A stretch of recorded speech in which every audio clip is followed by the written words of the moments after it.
বন্ধুরা, সম্পূর্ণ পর্ব দেখতে চ্যানেলটি সাবস্ক্রাইব করুন।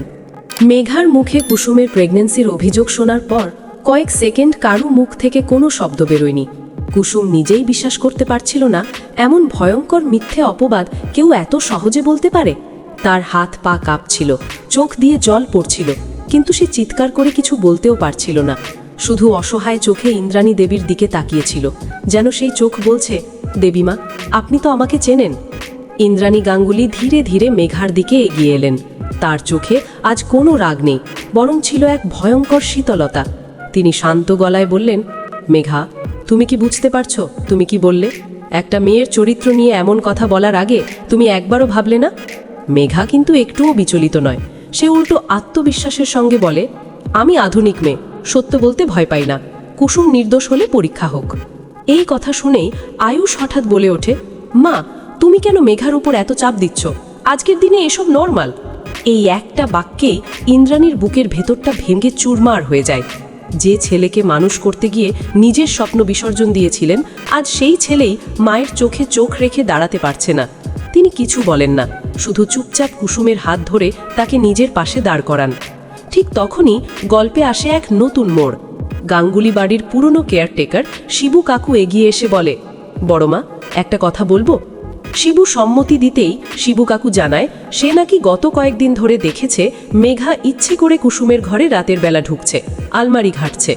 এই কথা শুনে মেঘার মুখের রং প্রথমবারের মতো ফ্যাকাশে হয়ে যায়। কুসুম তখন কান্না ভেজা গলায় বলে, আমি কাউকে দোষ দিতে চাই না দেবীমা, কিন্তু আমি মিথ্যে কলঙ্ক নিয়ে বাঁচতে পারবো না। ইন্দ্রাণী সঙ্গে সঙ্গে সিদ্ধান্ত নেন, আগামীকাল সকালেই কুসুমকে ডাক্তারি পরীক্ষার জন্য নিয়ে যাওয়া হবে এবং সেই রিপোর্ট সবার সামনে খোলা হবে। তিনি আরও ঘোষণা করেন, রিপোর্টে যদি কুসুম নির্দোষ প্রমাণিত হয় তাহলে মেঘাকে প্রকাশ্যে ক্ষমা চাইতে হবে এবং তার কোম্পানির সমস্ত চুক্তি তিনি বাতিল করে দেবেন। রাত গভীর হয়। মেঘা নিজের ঘরে একা বসে আতঙ্কে ঘামছে। সে বুঝতে পারছে এবার তার খেলা উল্টো দিকে ঘুরছে।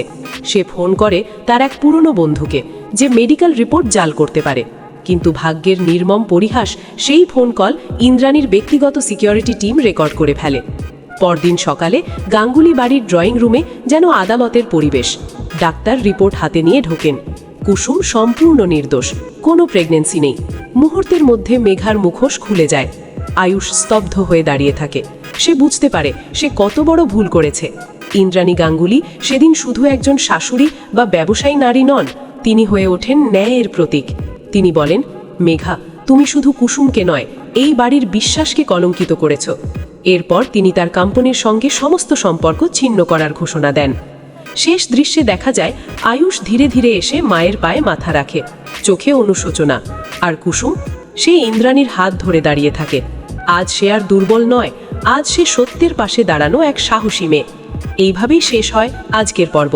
কিন্তু প্রশ্ন থেকে যায়, মেঘা কি এখানেই শেষ, নাকি সে আবার ফিরে আসবে আরও ভয়ঙ্কর ষড়যন্ত্র নিয়ে?